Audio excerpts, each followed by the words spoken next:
Podcasting since 2005. This is the King of Podcasts radio network. kingofpodcasts.com. Morgan Wallen drops the biggest album of the year, and the Billboard charts look broken. The King of Podcasts radio network proudly presents the Broadcasters Podcast. Here is the King of Podcasts. Welcome to the program, King of Podcasts here with you. Appreciate all of you joining me here for the program for another week. And a couple little announcements I want to make before we get into the good stuff, which is 37 songs on Morgan Wallen's new album called I'm the Problem, all charted on the Hot 100 of Billboard this week. And now we're at the point where it's a mess, which the Billboard Hot 100 was already a mess beforehand because of a lot of different reasons. We've talked about that quite extensively here on the program, but we'll talk about that tonight and go through what we know so far and how this really does stand out. One of the things I've been doing this week on the program, besides preparing for this show, is I have been doing some new interviews. What I'm doing right now is a series of interviews with people that have been in radio and some stalwarts in radio that have been around for quite a while and have had some pretty amazing careers. So 2 of the interviews I will be dropping soon. One of them is going to be from somebody that's a producer over in New York City, or was a producer in New York City for Scott and Todd in the Morning at WPLJ, the synonymous pop radio or adult contemporary station in New York that he got to be with a really massive morning show at that time. And he's been doing a lot of things besides that. Now he's doing what's called the Good Listen podcast. So I talked to him for Broadcasters Podcast, Joe Pardavila, and I'll be featuring that interview very soon. The other one I also did this week is I talked to someone out in California, or actually he's in Vegas now, but was working in California at AM 640 KFI, Los Angeles, and 810 KGO in San Francisco, and had a long career in music and talk radio. Also has his own music career that's been still burgeoning for himself. Carell. You might have remembered the name of the Carol and Andrew show. And that was notable from 1998 to 2001 because it was the first radio show that featured an openly gay couple. And that was one of the things that was really stood out. Obviously, a lot of pranks, a lot of things that both of these folks were able to go and share with me. So I have interviews with them, and I'm really happy they both came on separately for different interviews here on the program. I'm not going to do the format like I used to before when I used to do all the interviews where I'd play them at the end of monologue. I'm going to now just put them out there as separate interviews like I did some of the other interviews anyway. I would just put them out separate. And I'm going to be doing that now. What I hope to do is probably push them out. If I'm going to do it, maybe probably drop them on Mondays. So somewhere in the middle of the week before you get to another episode of the weekly podcast, I'll drop an interview in there so you can go and have that little extra content for you. I wanted to go and keep doing interviews again. And I've been doing a lot right now because of some good places I can go ahead and pick up interviews. And one of the areas I wanted to try to attempt again was to talk to people in radio that can give me a gauge of what they think of the industry that they came from and what they're doing now and how things have changed. And it's been very interesting. So I was happy to have those interviews. We'll feature those here on the program. Just stay tuned to the feed wherever you find the shows. I'll put them up on the regular audio channels and on YouTube. You'll be able to catch them there. And then we'll go from there. All right. Into Morgan Wallen. The last time he had another album before in 2023 that dropped another album bomb. And in that case, he had 36 songs that charted in the Billboard Hot 100 in 2023. Well, now he breaks that record. 37 songs simultaneously hit the Billboard Hot 100. So for the Billboard Hot 100, dated May 31st, his album hits number 1 on the Billboard 200, sold nearly 500,000 album units, according to Illuminate. The biggest week of 2025 for an album by that metric. Now, of the songs that were from the album, 36 were from the new album. Lies, Lies, Lies reached number 7 last July, wrapped this run in January, and re-entered the chart. But Also, prior to the album, Morgan Wallen had put out quite a few songs as singles leading up to it, one of them being from Post Malone's album, I Had Some Help, that also came into the chart, ranking now at number 19. And it was 6 weeks at number 1 prior to that. But it was already on the chart still anyway. It's like, it's one of those things where if Casey Kasem was around, he would probably tell you that Morgan Wallen has been pretty consecutive on the chart. He has had songs on the chart. I don't even know for how many weeks he's had it. But it's quite a feat. So Morgan Wallen and Post Malone's I Had Some Help has been on the Billboard Hot 100 chart for 54 weeks. And to do a little Casey Kasem action, how about the record for the most consecutive weeks where an artist had at least one song in the Hot 100? Well, the record holder now, we'll actually go by top 5, I guess. We can go by top 10. Here we go. Taylor Swift was on the chart for 139 consecutive weeks. That's actually kind of short for what I thought for her. Katy Perry also ties that record with Destiny's Child. Kenny Chesney achieved 141 consecutive weeks with a song in the Hot 100. Nelly, 152 weeks. Jay-Z, 159 weeks. Chris Brown, 161 consecutive weeks. Nicki Minaj, 207. Rihanna, 216. Lil Wayne, 326. And as of November 2024, he achieved a 21-year streak of appearing on the Hot 100 in consecutive years, though not necessarily consecutive weeks for a singles run. Drake holds the all-time record, the most consecutive weeks on the Hot 100, with a remarkable 431 consecutive weeks.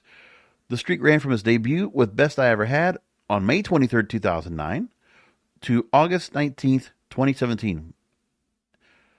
Amazing. That's not Scorpion. I guess it is Scorpion, right? Or no, Views. I believe it's Views. But that's an amazing feat right there. Morgan Wallen right now is in very high territory. Now, he did break one of Drake's records, because he did break Drake's 5-year-old record of 27 songs in 2018 from his album Scorpion when he brought out his album One Thing at a Time on March 18, 2023. And since then, since Drake's Scorpion album came out, Drake's unprecedented record has been broken 6 times. And when you look at the artists with the most simultaneous Hot 100 hits in one single week, Taylor Swift holds 5 of those records between 2021 and 2024, which those are all of her remakes, all of her reissues, where she recorded them once again. You have Morgan Wallen at 28 weeks for his album in March 2023, and then it was 36 when the album came out in 2023. Playboi Carti with an album bomb, 31 songs on the Hot 100 on March 29th, 2025. And Morgan Wallen hits again at 37. So that's the makeup of that.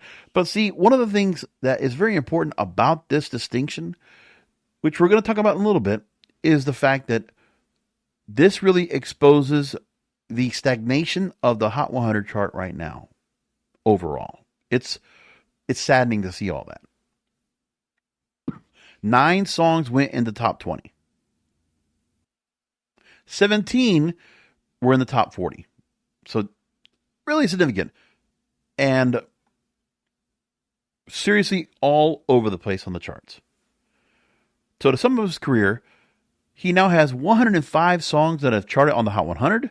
He's the 21st artist to hit over 100 hits on the Hot 100, and the first artist to primarily record country music. He now has 4 number 1 songs, 8 top 5 hits, 17 top 10s, 29 top 20 entries, and 48 top 40 songs. Amazing. Amazing. I haven't listened to the whole album. I've listened to quite a few songs on the album that are good. The number 1 song, by the way, we need to make mention of, is significant also because of Tate McRae being featured on the track What I Want. It debuted number 1 on the Hot 100, and that was Tate McRae's first single to hit number 1. Now, her best by herself was the song Greedy that reached number 3 in January 2024. Meanwhile, her album So Close to What did reach number 1 on the Billboard albums chart, the Billboard 200. And just to give you the track on how far back we go with the album and how it really started, it goes back to November, because Love Somebody topped the Hot 100 at number 1 upon its debut in November. Now, as for his work on the charts, he charted 9 top 10s from the album I'm the Problem, only Taylor Swift's The Torture Poets Department and Midnights, where Taylor Swift nailed all top 10 songs on the Hot 100, and Drake's Certified Lover Boy reaching 9 songs that would chart at the top 10.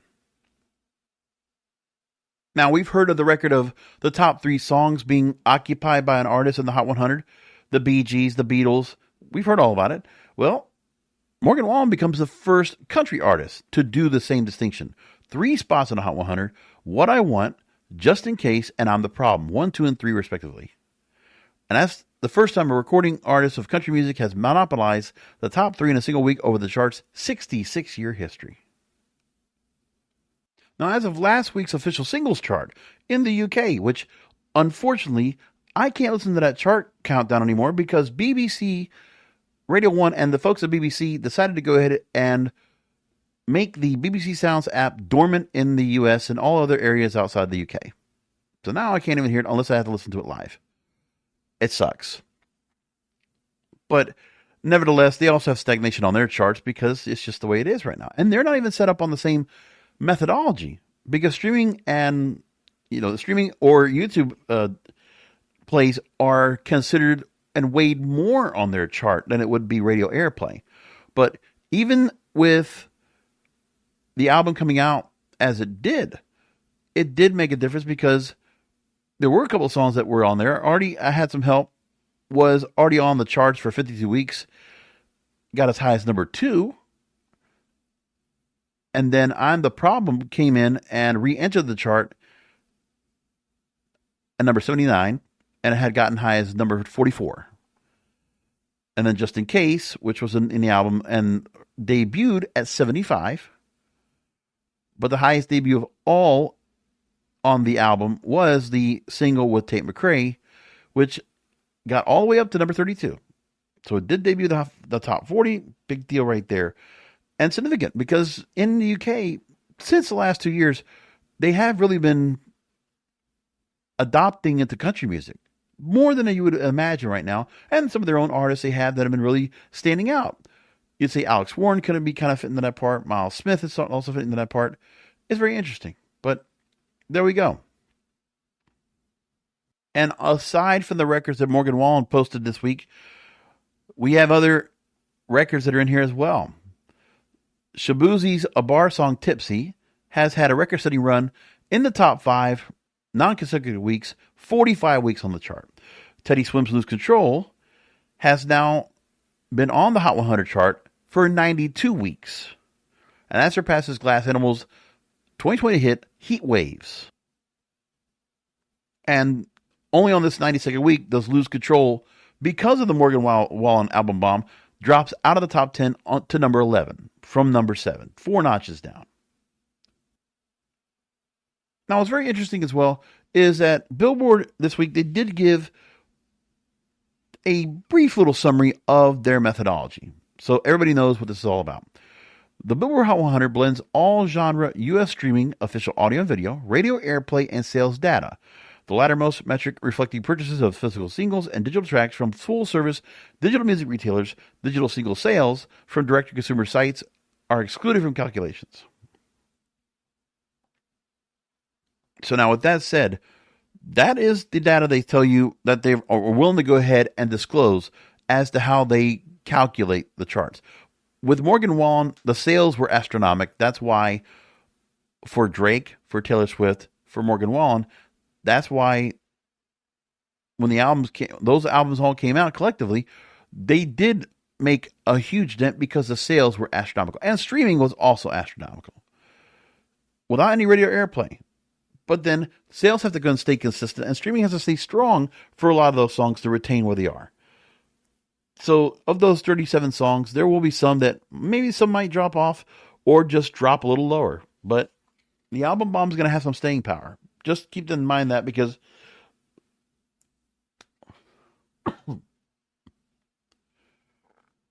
the previous album did the same thing. Like, Morgan Wallen was infested on the chart all the way through. And I'm not saying it in a bad way.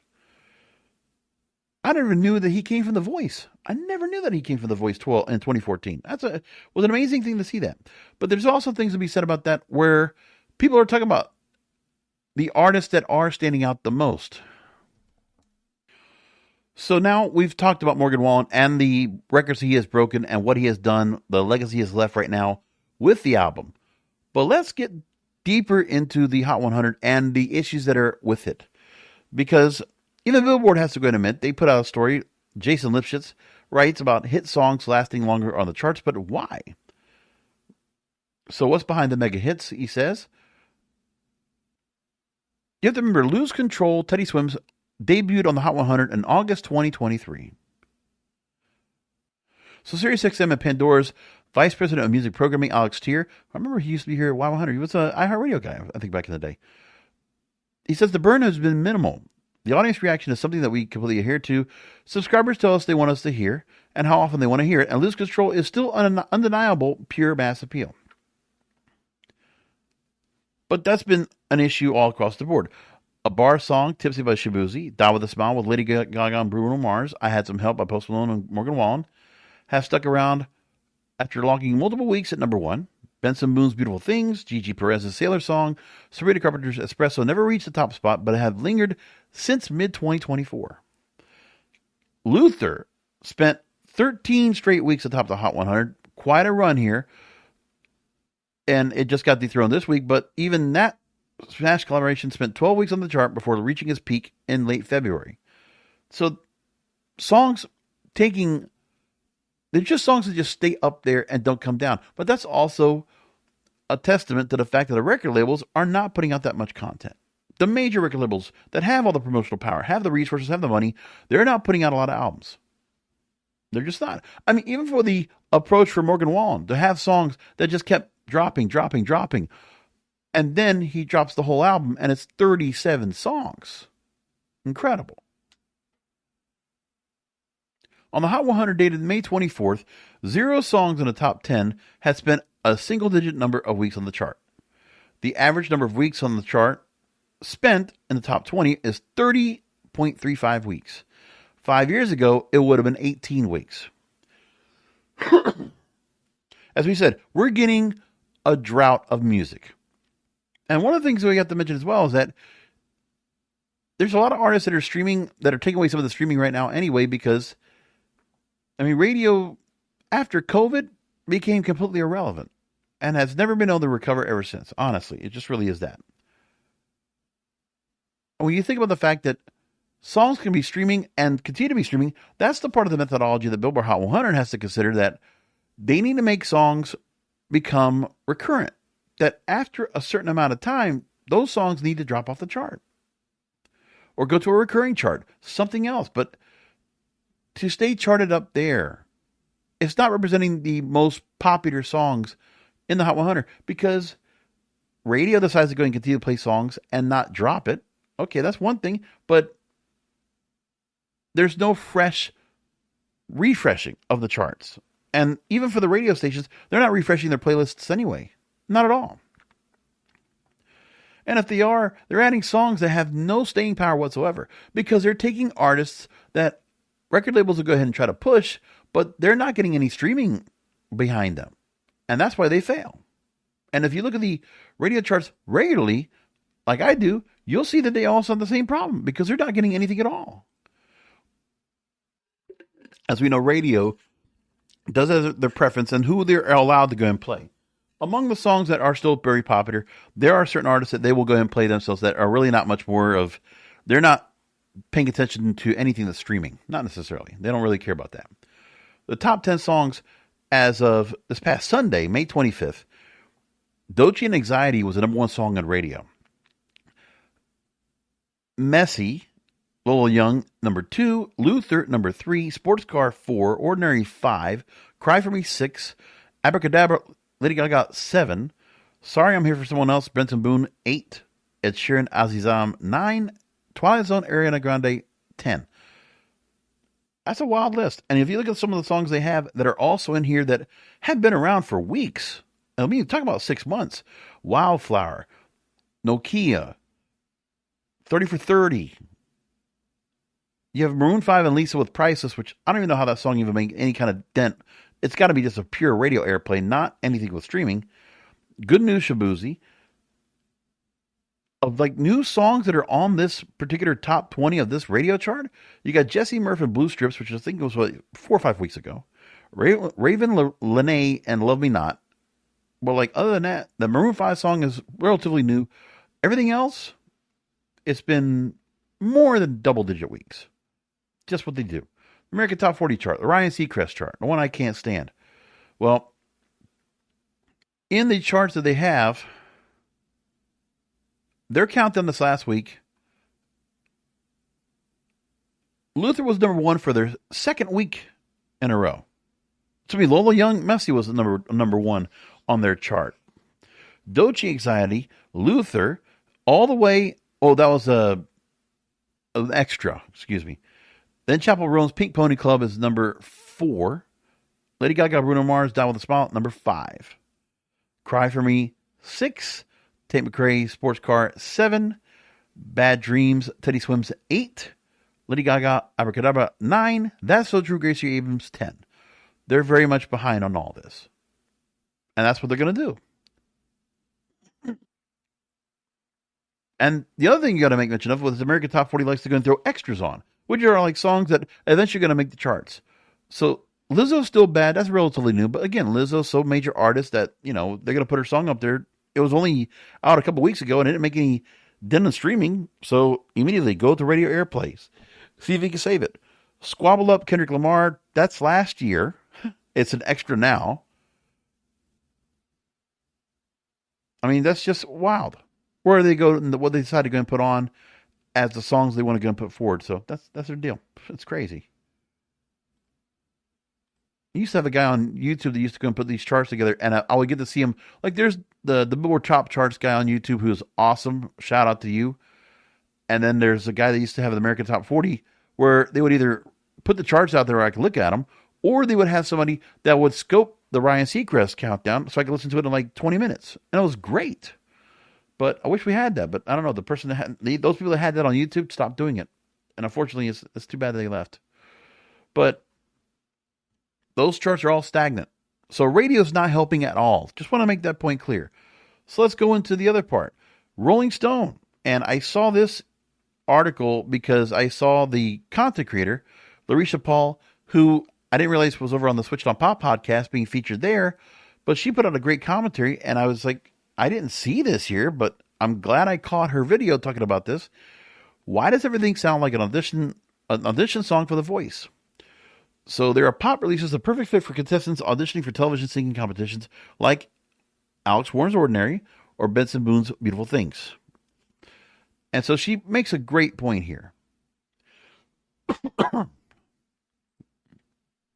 So when it comes to Alex Warren's breakthrough single, Ordinary, by the way, Ordinary is a song that made it in the States. Because there's a song, Carry You Home, that was the first single that did well overseas. That song, Carry You Home, only broke into the Billboard Hot 100's bubbling under Hot 100 chart. That's all it ever got to. I don't even know if it broke the Hot 100 at all, but Ordinary did. And that did well, and it took off. But Alex Warren actually has quite a bit of a run for himself already. And for his song, Ordinary, had all the fixings of an underdog narrative, love lost, light at the end of the tunnel, and producers are typically hoping to check when they set the scene for an audience to meet a new artist for the first time. Not the ones shipping records in the recording studio, but producers making competition series like The Voice and American Idol. The format is predictable. The viewers fed emotional anecdotes to raise the stakes, and that young, always hopeful singer always steps in front of the judges. There's an acute sense of investment in their success. They just need the song to bring it all home. The almighty TikTok algorithm assured that Warren didn't need a trauma dump on the Voice for American Idol to find his audience, but if he did, it would be a ticket to a four-chair turn. So this song right now, still on the charts, Now, it was number 2 on the Billboard Hot 100 prior to the Morgan Wallen album bomb, but she brings up the fact it follows the signature singing competition formula. Not necessarily the specific songs that are often picked for auditions, but the consistency structurally of how those songs are performed. Production must be sparse, vocal isn't overpowered, vocal tone has to be distinct enough to spark intrigue, and within a minute and a half, needs to build to a dramatic octave jump, one final Hail Mary in case the audition is nearing its end, and no buzzers have been pressed. So the Voice audition core songs are all over the pop charts. She makes the point about Benson Boone, who did sit for an audition in American Idol in 2020. I didn't realize that. And he admitted to the judges he only realized he could sing a year prior. Well, I would disagree with that. Katy Perry had a lot of faith that she could see him winning American Idol. But he dropped out of season 19 after reaching the top 24. And that season, the show ditched its BMG recording contract offer for the winner and he partnered instead with 19 Entertainment to focus on post-show artist development. He already had a sizable TikTok following and no guaranteed deal on the table. Figured he could go further on his own. He's right. I don't dig Benson Boone necessarily. I mean, Beautiful Things, tolerable, but I'm not into the guy. I mean, I'm sorry. Benson Boone, the song Mystical Magical. I have heard only so much of that I can tolerate. It sounds like Tiny Tim, Tiptoes in the Tulips. Okay? Just listen to him trying to hit the high note right there. Tiptoe in the tulips. It's like that. That's Benson Boone. He's our Tiny Tim. Oh my God. And that's a very old reference. If you have to go Google it, please do. Because you'll understand what I'm talking about. I was ready to go and do a TikTok video to go and do the comparison, but I did not. I chose against it. Because I'll probably get bashed by his fans anyway. And because the song Beautiful Things, that's a song right now that batches of hopefuls are using on these competition shows. So contestant Cray Reap performed the record for his blind audition on The Voice in September 2024. But see, what I'd hate to see is that if somebody comes in and covers the song and they do better than him. Anyways, but just saying. Teddy Swims Lose Control also fits that same format. Starts off strong, standout run begins 45 seconds in. The song Die With a Smile with Lady Gaga and Bruno Mars also could be credited as co-authors of this blueprint. So there's been a lot of songs that are pretty common for various artists that go on these competition shows, who they're going to cover. So John Mayer's Gravity, Lewis Capaldi's Before You Go, nearly every Ed Sheeran ballad there is. And 2022, Steven Sanchez leveraged his online audience to make a hit out of the old-timey ballad Until I Found You. And then it got popularity from covering songs from Harry Styles, James Bay, and Cage the Elephant. Then you have other songs that, well, there was the Eurovision winning Arcade from Duncan Lawrence, or Dean Lewis's Be Alright. A perfect near blank canvas for auditions. Those songs did better in the British charts, but that's another point. She goes on to say that the way that musicians stand in front of a panel of judges isn't all that different from how they compete for attention on TikTok.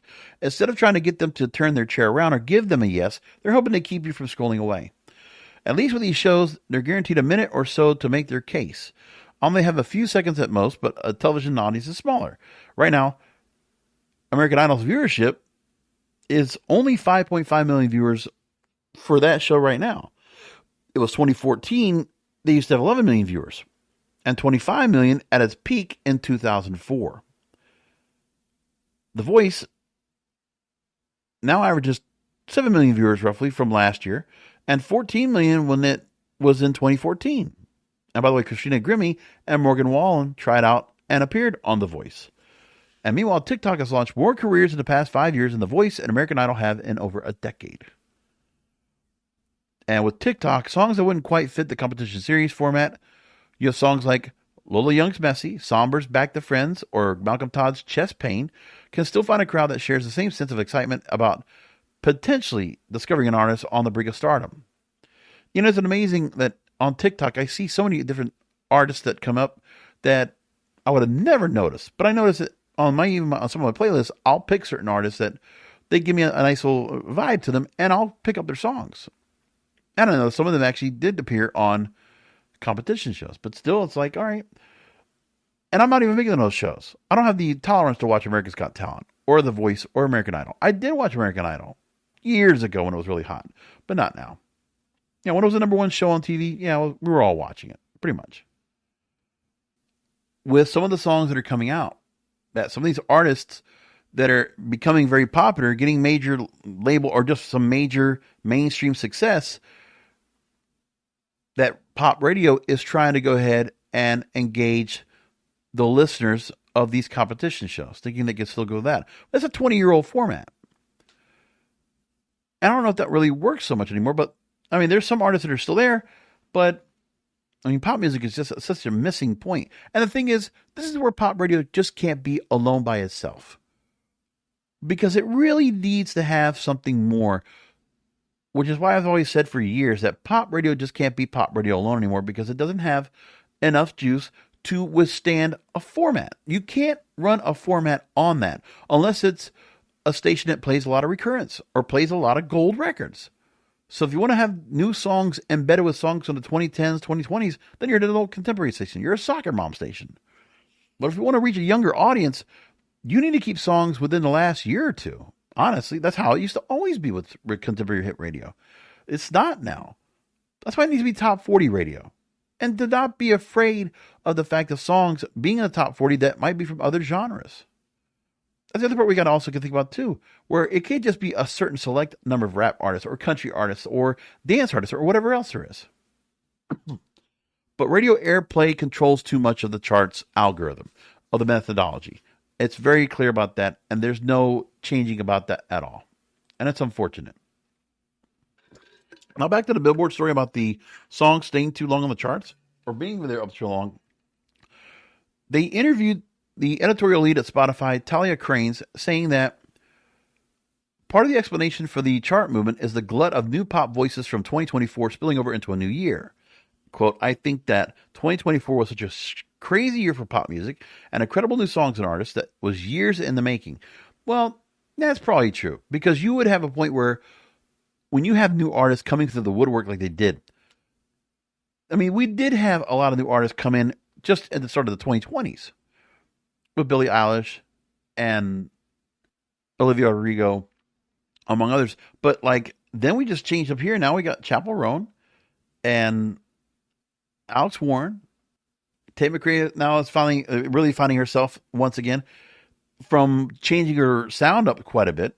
And I appreciate where she's gone right now in a certain direction. By the way, the comparisons everybody wants to put for Tate McRae, they want to try to compare it to, like I say, I don't know. They're thinking dance artists like a Britney Spears or Christina Aguilera. No. If you want the proper comparison for Tate McRae, she's Paula Abdul. 89, 90, 91, 92, Paula Abdul. That's her right there. But also just incorporating other sounds when it comes like sounding like Nelly Furtado or Pussycat Dolls, things like that. Absolutely has that. But that's the thing. But we can have music like that. And for people to go and expect for her to have some like extra quality of sound, she's a decent singer. She's a very good dancer. And, you know, it works. They all can't be Dua Lipa. And then she also mentions that the music industry of 5 years ago and the industry today is how viral hits are located and promoted by labels to set up longer chart runs. At the dawn of the TikTok era, unknown artists with a viral spark were quickly signed and pushed to radio programmers and streaming services. Now, artists like Teddy Swims, who was signed to Warner Records in late 2019 after some YouTube covers made noise, are often developed for years before a single receives mainstream promotion. They actually do the recruitment and the development process. So we're seeing the whole artist development is taking time. And songs that maybe don't come out of the gate super hot are definitely growing. Now, Lose Control debuted on the Hot 100 at number 99 and spent 32 weeks climbing up the chart. And I'm trying to think, who was the artist that actually did that? I want to say Paul Davis Go Crazy.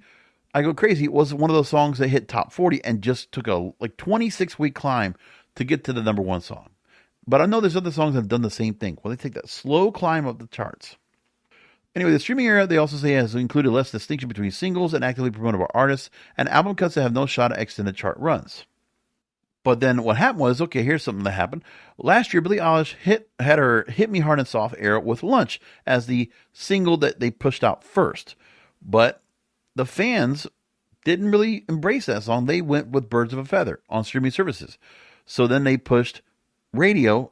They delivered the radio to get it up there and be pushed on radio airplay, and that's why it's been where it's been for a long time. And streaming services kept it on their flagship playlist, and the song just crossed the 1 year mark of the Hot 100. Now, Alex Tier also mentions that the one key to the type of extended runs like these is a smart deployment of follow-up singles, songs from a popular artist that prevent listeners from getting tired of their mega hit, but don't necessarily get in their way. So radio stations couldn't feature multiple songs by the same artist in heavy rotation, but now streaming has blurred the lines. Programmers can balance a handful of songs by the same artist and ultimately extend the life of a smash. Yeah, because you used to have the thing where when you had a song that was in the top 40, two songs in the top 40, you'd have one that was on the way down and the other one on the way up. Always kind of like just balancing it out. Kind of scheduling it, targeting strategically when you thought you could put it up. So Alex Tier says now the audience wants to hear more than one song being played over and over again. Now I'm going to play 2, 3, 4 songs deep per artist like we do with Sabrina Carpenter, Benson Moon, and Teddy Swims. Relieves a little bit of the fatigue and they stay around longer. I don't think that's the thing you need to do. To play the same songs and same artists multiple times in an hour, that might be a little bit much. Guy Sapolian, who is a veteran radio programmer and consultant, he's been chronicling 10-year music cycles of popular radio. He says that the modern lack of consensus caused by the proliferation of music platforms means that when a song becomes huge, it stays huge for longer. He says, quote, because there's so many different sources to go to, it's difficult for songs outside of the very biggest songs to become hits. And because of that, those songs take a while to become hits, and then they stay there for the longest period of time, longer than we've ever seen in the history of music. Well, remember, why is it that kind of length of time? Is because radio waits so late to jump on. That's what they do. Otherwise, if it was just streaming that was leading the charge, songs would just come and go. Now, while we have Kendrick Lamar, SZA, and Morgan Wallen topping the Hot 100 in recent months, the top 10 has had new artists scoring their first chart hits in 2025. And once again, the record labels don't get it right. Doechii, they had the song Anxiety, which originally was a song that was released and it was sampled by Sleepy Hollow for, I don't know if it was an album that he put out, but because of the sample, people picked up on the sample of Doechii, found out it was the song Anxiety that she did several years ago, and that song charted. And now it's where it is today. So Billboard's trying to go and put a nice glass half full scenario to this. They say the good news is the industry era of extended chart runs emphasizes hit songs regardless of who they come from. And you can keep delivering listeners songs like Lose Control that you're just not tired of. You can also deliver to the new artists that they're talking about, which is Doechii, Somber, Alex Warren, Lola Young, Raven Lene. So I don't think there's any new stagnation in new product or new artists. I disagree. Just because you want to go ahead and just make it easy, listen, if radio keeps playing the same songs, people will still listen to it. Do I think some of these songs have the staying power to stick around? Well, part of the reason is because radio doesn't matter. To the listeners, radio does not matter because people are not accustomed or willing to go ahead and listen to a song played a heavy rotation. Listeners now, for the most part, are willing to go ahead and pay a premium or go to a streaming service and listen to a couple of ads so they can hear songs where they're not getting saturated with them. That's one of the things that I really enjoy about what the streaming services we have right now with Spotify, Pandora, and Apple and iTunes, is because I'm not hearing songs over and over where I'm getting really, really tired of them. What I am feeling right now is that there are songs that are very disposable, and they just go away. They come and go. Because of that, the quality of songs have diminished somewhat. Like there's a lot of disposable songs that will get up there, might get a little virality, but they come and go. Like right now, one of my playlists I use right now is Mega Miami. So I have that for a lot of Spanish music, a lot of EDM, some pop music here and there. But I mean, for me, it's very hard to go ahead and have songs in the playlist that I'm going to keep around for more than 3 months. It's really about 3 months is the cutoff. With some songs that might make it to 6 months on my chart. Because I think after 6 months of a song, even if I haven't heard it more than a couple times a week, I get fatigued by it. I get a little bit tired of it. And normally, if I were listening to the radio, if the song came on and it was something I've already heard over and over, I would just switch to another station. So radio can continue to think what they want about what they're doing with the charts and how they're being run, but I don't really buy into that. I don't really buy into that whole idea. It doesn't work for me. So there were some other stories I could bring up with radio, but I'm going to drop those tonight. I want to stick with one other story I want to bring up that's not radio related tonight, or music related, and that's the movies. And one of the really interesting things from last week, I did the summer box office preview for all of you here on the program, and Mission Impossible did pretty well. Pretty customary. They get, $77 million in the box office? Well, Lilo and Stitch surpassed that by a lot, $150 million. And I think it's already crossed, it's about going to cross $500 million. It's going to make $1 billion for sure. And I'll tell you why is because when I was in the concession stands and I could see all the folks over there, I believe somebody told me that Lilo and Stitch goes back, to 2002? And you think about the fact that, all right, in those 20 plus years, a lot of kids grew up on Lilo and Stitch. And I could tell you that in the concession lines where I was at, there were a lot of girls that were all over the place that had some kind of Lilo and Stitch gear. Like I saw Stitch everywhere. You couldn't get away from it. So that was the plan of that. And I mean, I guess people went and really got into it. Of course, a lot of kids show up. Like, really did make a big difference. So that really did stand out. It's like one of those things where, that's where a Disney movie does its job and it really does push out. So Hollywood Reporter talks about the Zillennial nostalgia in the movie theater. And why not go that route if they can get people to the movie theaters and pay $15, $16 a month? Actually, it made $182 million at the domestic box office over Mission Impossible Final Reckoning and also beat Top Gun's Maverick from 2023 as the Memorial Day holiday opener of all time. Crazy.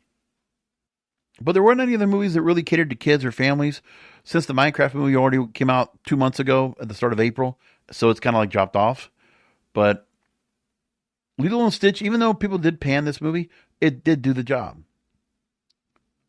A specific age demographic, they reached out and were able to get to the movie theaters. Younger skewing millennials, older Gen Z customers, known as Zillennials. And that's, again, 2002. Lilo came after the second golden age of Disney's animation. And it's been around forever, it feels like, right? And then you got to remember that even with Lilo and Stitch, there was a lot of saturation of watching that content because the kids that would watch it, they would either see the home videos of it on VHS or DVD. There was an animated TV show that ran on ABC Kids and Disney Channel and a series of video games. So more than enough of the effect of Lilo and Stitch to be a part of all this anyway. So the general audience made up 56% of ticket buyers, a higher share than a traditional family title, according to data collected by both Disney and leading exit polling service Post-Track. Now, what's interesting is that Lilo and Stitch actually was going to be developed as a streaming movie for Disney+, but then Disney decided to go and put it as a theatrical release. Well, I guess they knew when Snow White was going to tank, they better put something else out there, right? But Disney's bound to go back to the theatrical experience, shifting away from original features for streaming services. Now, that's true. A lot of women at the theaters, all with Stitch gear all over the place. You couldn't get away from it. But that's okay. Hey, if it brought people to the theaters, I like it. And I'm trying to think, Guardians of the Galaxy a couple of years ago kind of gave me that feel when you felt like the summer movie season really kicked off. And that was still spring, but still, it stood out and really did something really special. So, surprising enough. Anyway, that's the show for tonight. Once again, look for additional episodes of the Broadcasters Podcast, which will be featured interviews that I'll have with people from the radio industry that have made their marks and have legacies in the radio industry, and we're going to talk to them from various areas behind the scenes of that. We're going to talk about that with them again. It was Joe Pardavilia and Carell that I talked to, and those interviews will be going out. I hope to put them out either Monday or Tuesday right here, kingofpodcasts.com, on the YouTube channel, all of the places. Just got to make the time for it. Get them all set up and go. Because there were a lot of talkers, by the way. Let me tell you that. Come back next week for another Broadcasters Podcast. Remember that content is king, and the control of your content is in your hands.